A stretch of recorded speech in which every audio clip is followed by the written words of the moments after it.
Hey everybody, how's it going? A couple of months ago I decided I was going to finish out the ceiling in my shop, and that led me to have to come up with a way to motorize my bead roller. So I came up with this solution, and as you can see it's a rather lengthy piece of equipment, and I don't have very much room in here. So I needed to tuck it right there is where I wanted to put it. And that complicates things. You want it at a good working height when you're on a bench, and yet I needed it to pivot so that it would stand vertically rather than horizontally when it was in storage. So I got to thinking, what can I do that would do that? And an old engine stand worked perfect. So I started watching Marketplace and found one. Then I just made a little stand, welded some pegs to a piece of steel for my dies.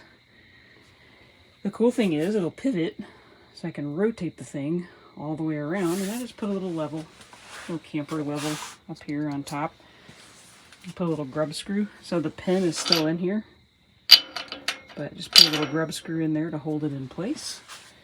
So I just welded the engine stand tubing to a plate. The plate is then bolted to the holes that were already on the bead roller, and it works perfect. It doesn't want to tip, it's not top heavy, it works absolutely perfect. This is just an old street sign, as you can tell, and it just has little arms that bolt into the bead roller frame, and I just tapped a little screw hole into it. And I also added the knob up on top. This is just an old hand drill that's welded to the bolt that came with the bead roller. This was just a bolt. You had to use a Allen key up here. Well, that's kind of annoying, so I just found one of those old hand drills and welded that on the top. It works perfect. And the whole thing started because I wanted to finish out my ceiling, and I wanted an old-fashioned ceiling tile look, and I was gonna just buy old punch tin ceilings, but around our area they were just not affordable. It was gonna be about $3 grand just to do this little teeny tiny space. So I made my own, came up with a pattern, and I'm alternating this with another pattern. I'm just making it out of steel. It's on 2 gauge. And I've been using flashing too. I'm just trying to use up everything I had. So there's kind of what it looks like. I don't know if you can see that or not. Garage door's hiding most of it. So it alternates with the square circle and the little floral design. Trying to make it look vintage, you know. I think it's gonna look pretty good in here. And then when I'm cutting that on a 4x8 sheet, I have a little bit left over. And this is what I've got left over, that little strip. So I thought, yeah, let's make a little backsplash. So those are the little sections of backsplash I'm utilizing. It's going to take a while. I'm just doing it when I can. So let me take this apart, fold it up, and show you how it tucks back in that little teeny tiny hole back there. So I've just taken the screws out of the little table.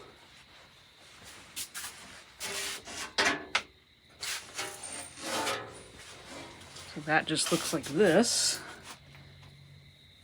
And it's just made out of thin wall, square tube. And that has worked out great. And I just used a street sign. Cut a hole in the middle of it, or where it lines up with the bead roller.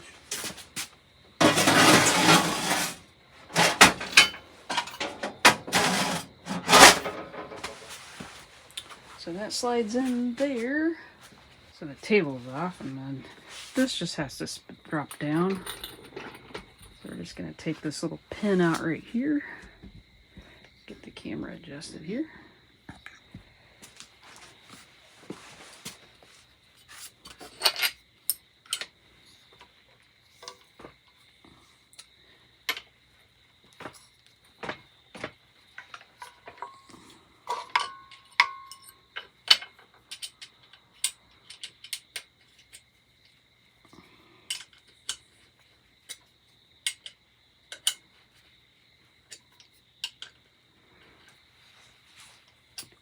See if we can slide her in the spot.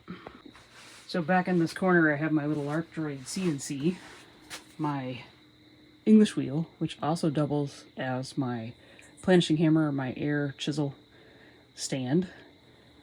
Drill press is on a stand, and the plasma cutter is attached to the English wheel. So everything doubles as a multi-duty stand.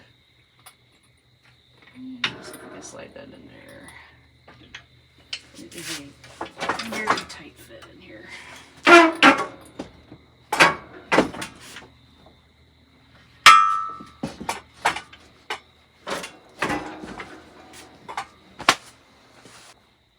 So there it is, all tucked in its little home.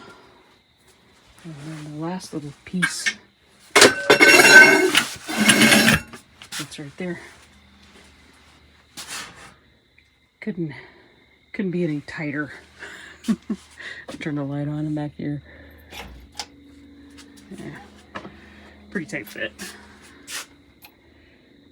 Arcdroid, hammer, English wheel, drill press, plasma cutter, bead roller, all in maybe a probably 30 by 30 space. Works. We make it work. So yeah, I'll continue on with these. I only got about 100 of them to make. So we'll have that done next year. Yeah. Well, one of these days anyway. Thanks for watching, everybody. See you on the next one.